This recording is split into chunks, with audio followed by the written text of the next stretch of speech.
Jason Timpf, host of Hoops Tonight. You can check him out on YouTube at youtube.com/@hoopstonight. He is on the Volume Network. You can also check him out wherever you get your podcast. Jason, thanks so much for hopping in, man. How are you? What's up, boys? This is a super interesting trade. There are so many different angles to it, and I'm genuinely excited for you guys. If for nothing else, there's tons to talk about. Would you give the trade a D- for the Kings? That's I would not. The key question. Who gave it a D-? Sam Quinn? Sam Quinn of CBS Sports, I believe. Not a fan of the trade, it turns out. So I think it's a trade that has a lot that really intrigues me, and then a part that is a big question mark for me. Like, obviously, sending Harrison Barnes out, you're really thin at forward. What are you going to do? Like, that's the obvious question here. Like, is this going to be Trey Lyles getting big minutes? Is this going to be the precursor to a different type of deal? And so, honestly, when it comes to a grade, I don't even really see the point in looking at that until we see what the roster looks like at training camp, because it just could very easily look different. There's like, for instance, like if you're looking at DeRozan as a 2, like, do you really want to have Herter and Keegan Murray both together as like long-term kind of foundational pieces? Maybe you turn one of those guys into a forward. Like, we just don't know what this looks like at the end.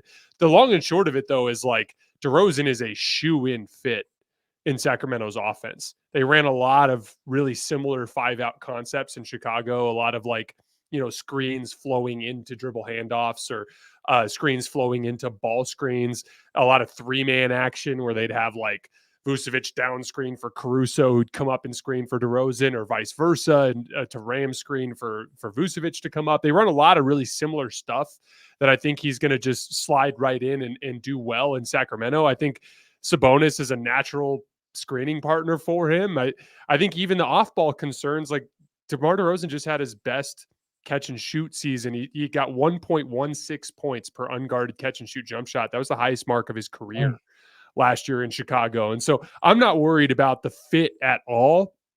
I love how it'll relieve workload off of De'Aaron Fox and allow him to focus more of his energy on defense, where I think he can be one of the best defensive guards in the league if he wants to. And so I like this direction. I think it's part one of a 2-part move. I'm assuming you guys are kind of in a similar spot. Yeah, you mentioned they're thin at forward. Like, where would you go next? Like, what do you think they need to add? Is it like a Kyle Kuzma type? Is it someone maybe in the free agent market? What do you think they should do? It's got to be a forward. The one thing with the Kyle Kuzma type is I think you need a really athletic 4 next to Sabonis. I think, like, for instance, like, this would be an example of a team where I could see like a Jeremy Grant being a better fit there at the 4 than a Kuzma. Kuzma also, like, Kuzma was such a good rebounder when he was with the Lakers, and then he did it for 1 year in Washington and then just stopped. So I'm not even sure. He's so far removed from good basketball at this point. I don't know what to make of how he would fit. But yeah, that's the big thing, is at this point, there's got to be an athletic forward that you can count on to be a low man, a guy who can defend ball screens 3-on-2 when Sabonis comes up to the level, a guy who can clean up the defensive glass, a guy that can, be a cog in that offensive system. And that's going to be the next piece of it. And if they can nail that piece, then I think this deal makes a ton of sense. But if you go into next season with a really weak defensive front court again, I think that's where I'd start to worry about this team making the playoffs again. Jason Timpf, host of Hoops Tonight with the Volume. Check him out on YouTube and wherever you get your podcasts. If someone were to say to you, DeMar DeRozan is an ISO player, he dribbles into the mid-range and he takes a shot from there, what would your response to that be? I think it's a oversimplification of what he does. I mean, to put it simply, he was one of the best half-court shot creators in the league last year. He ran over 1,200 ball screens and got 1.05 points per possession, including passes. That's awesome. He was the best ISO guy in the league last year, including passes, 1.15 points per ISO. That was first out of 11 players that ran at least 400. So he was the best high-volume ISO guy. Great post-up player. He was 1.11 points per post-up, third out of 22 players to run at least 250. I would look at him more as like a primary shot creator in a 5-out system, in the sense that, like, yeah, some of those possessions do end in your classic DeRozan reverse pivot, fadeaway jumpers over his right shoulder, or a pump fake, kind of thing. But the reality is like, he's an excellent passer. He runs a ton of action above and beyond what he does as a mid-range pull-up shooter, and he creates open shots for his teammates. And like, we saw the leap De'Aaron Fox took as a jump shooter last year too. Like I like to see him get more catch and shoot reps. And one of the big things too is like Malik Monk is a guy who could eat up usage and could close in particular matchups. DeMar DeRozan can eat up a ton of usage and should be able to close in most matchups. And so I view him as like kind of more properly slotting Malik as a number 3 as well, in terms of like how much they rely on him as a shot creator. And I think, I think DeMar DeRozan, ever since he left Toronto, has been miscast as like or I should say misidentified as just like a pull-up ISO guy, but he's actually become just a really good shot creator from the perimeter. What do you think their ceiling is right now? Like, say they don't make like this, not big move, I don't want to say that, overdo it or whatever, but just more so they add to the roster a bit. It's just more so like, this is the core. What do you think their ceiling is? Like, have they raised the tier at all, or are they just kind of in the same spot, do you think? I think they've become a better regular season team. I think that DeRozan and Fox together, just for lack of a better word, they're just going to be a huge pain in the butt to guard every single night. Like, especially with Sabonis as the fulcrum setting screens and then having all of that off-ball shooting that they have, like they're going to be a pain. We've just seen this so many times over the years. Like the later you get into the season, and especially when you get into the postseason, it just turns into a rock fight. It becomes super physical, and the teams that have big forwards that are strong, that can like win the bully ball matchups underneath the rim, just add a certain amount of value. And so like, it's just like, honestly, when we look at the Kings over the years, I think that has been primarily the main weakness is their defensive front line. And like, they're an excellent rebounding front line. So like, and that's an important part of defense. So I don't want to undersell it, but it's like their ability to guard when the ball gets past the point of attack has been a weak point. And so what is their long-term plan there? Because even if you get a Jeremy Grant, like that's a really good athletic forward, but that doesn't turn you into a top 5 defense overnight, you know? And so I think they're further away than just a DeRozan move, but I think this puts them back in the middle of the pack in the West. I'm right there with you. Were you surprised that neither the Lakers nor the Clippers made like a real run at DeRozan? So when you look at those two particular teams, I don't think they could have benefited from DeRozan as much. So for instance, like with the Lakers, you have Austin Reeves and LeBron as your primary shot creators from the perimeter. And then obviously Anthony Davis is your screening fulcrum. For the Clippers, you have Kawhi Leonard and you have James Harden. I think for the Kings, even though they view Malik Monk as one of their foundational pieces, like they didn't have another guy in the starting lineup that brought that like second side creation piece where you can really truly share the load. And I think that was just the more fit, the more like practical fit. And then also like it's an aggressive move. Like anytime you go after a player that's this late in their prime and you offer them 3 years and $74 million, there's a certain amount of risk. I think that was risk that the Clippers were trying to avoid. And I think for the Lakers, I think they're holding out for something better. I'm not sure what they're going to find, but I think the Kings just looked at the landscape and they were like, we need to make an improvement. This is something we can do. Not a whole lot out there. There's risk, but you know, you can't get the upside of risk unless you take on the potential downside. And that's what they're going for here. How do you think the Kings stack up against like those teams like the Lakers, Clippers? I won't throw Dallas in them. Say like they're one of the top 4 teams and all that, but maybe like the Suns and all that. How do you think they stand with those teams? So right now I have Denver and Oklahoma City as the top tier in the West. I'm curious about Minnesota. Their playoff run was so bizarre. Like it was literally one of the strangest playoff runs I've ever seen. So I don't really know what to make of them, but I kind of look at everybody below those top 2 guys. So like Minnesota, Dallas, Lakers, Clippers, Suns, like that, the Kings, Warriors, all those teams, I kind of view as like roughly in the same tier with different matchup strengths and weaknesses. So for instance, like I thought the Lakers were a better team than the Kings last year, but that was a horrible matchup. The Kings beat them every time because they struggled to defend quick guards and they gave them all sorts of issues, right? Like the Warriors would cause problems for some of the bigger, slower teams, but when they would run into teams that could guard on the perimeter, like New Orleans or like Sacramento, they would have a lot of issues. There's matchup weaknesses and strengths with all of those teams. And so I think it's really hard to like rank them because who comes out of that pack mostly has to do with who do you end up lining up against in a playoff series. Sure. That was a lot of what we talked about on our shows this year, was how in the West, it was really hard to pick a favorite going into next year because it's like, well, what do the playoffs matchups look like?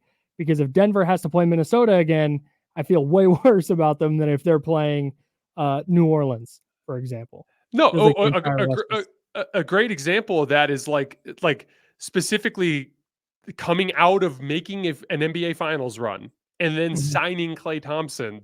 The Mavericks have the 7th best championship odds.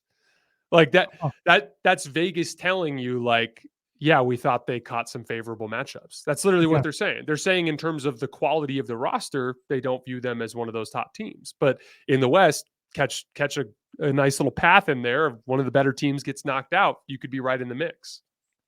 Do you think the Lakers are going to do anything substantial here this offseason, or are they kind of going to roll into next year with the roster they have? I hope so. I hope they do something. I mean, here's the thing. I think their current situation is better than people think. Like their last 46 games of the year, they were the 4th best record in the league. They were the 3rd best offense. They really, outside of that stretch between the in-season tournament and January 7th, outside of that stretch, they played like one of the better teams in the West.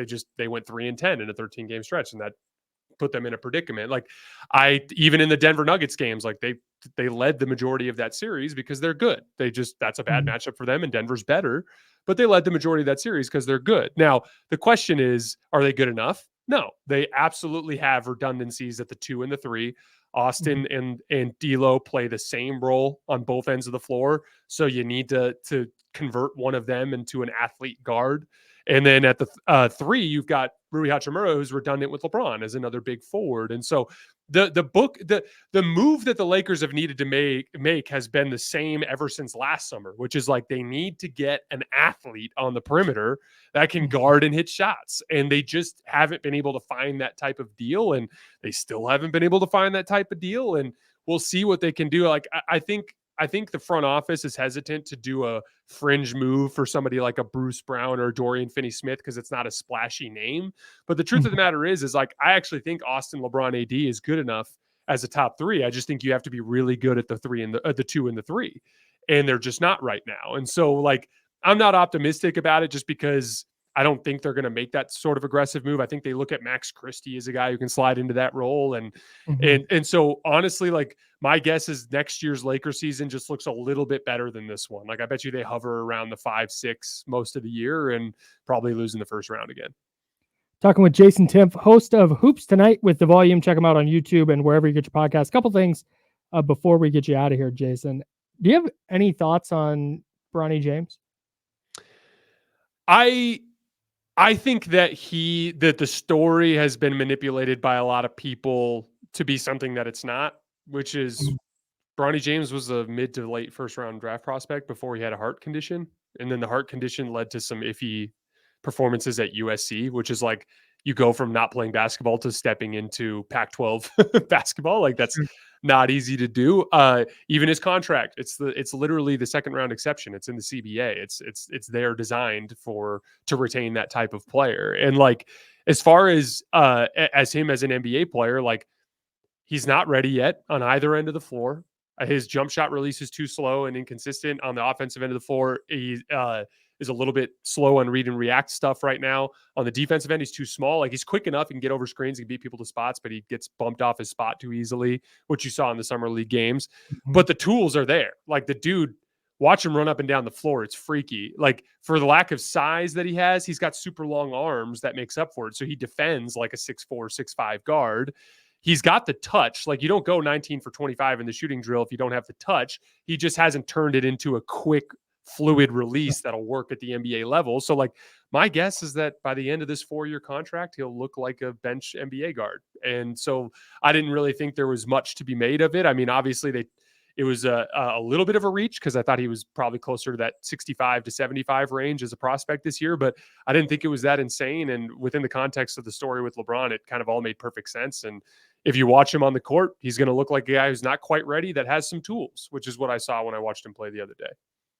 All right, last thing before we get you out of here, because we talked about this a little bit last time. We talked about Team USA and being excited to kind of see this version of Team USA, where it's just all these players who have never quite lined up in the same Olympics, finally getting together and playing maybe one last time together in international competition. But then you get Anthony Edwards coming out saying he's the number one option on the team. Your thoughts? I appreciate it. I love it. I'm here for it. I don't think he should start personally. Like when I think about team construct, like he's naturally, like you could argue he is the best 2 guard, so he should play. But like I think he's a bad fit because he's not a great screen navigator, and I think this is actually going to be more of a switching team anyway. So I think they could actually get away with another forward. And then also, like, what's the biggest weakness in Anthony Edwards' game right now is like quick, smart decision making. So like that's what you need to play alongside other stars. So I would actually start Tatum, and I'd go Steph, Tatum, KD, LeBron. And then the real debate is, do you go Embiid or AD? And that's another one where like I think Embiid's a better player than AD, but I think AD should start at center. I think he's a better fit. Like I think Embiid will have his moments. Like I think you're going to need him for Jokic. I think you're going to need him for that France team to try to space the floor with all that rim protection. But like to me, AD like complements other stars better. So I'd start AD at the center. But like as much as I love Ant, like he's not one of the top 5 players on this team, I don't think. At least not within the fit of like what you're going to actually want on the floor in those moments. I'm here for the confidence though. Yeah, exactly. Anytime Anthony Edwards. I mean, that's all we ask from the players now, right? Exactly. Just a little bit of personality. It's all vibes. Jason Timpf, check him out. Hoops Tonight. It's on YouTube. It's wherever you get your podcasts. Jason, thanks so much for dropping in, man. Appreciate you. Thanks, boys. Looking forward to next time.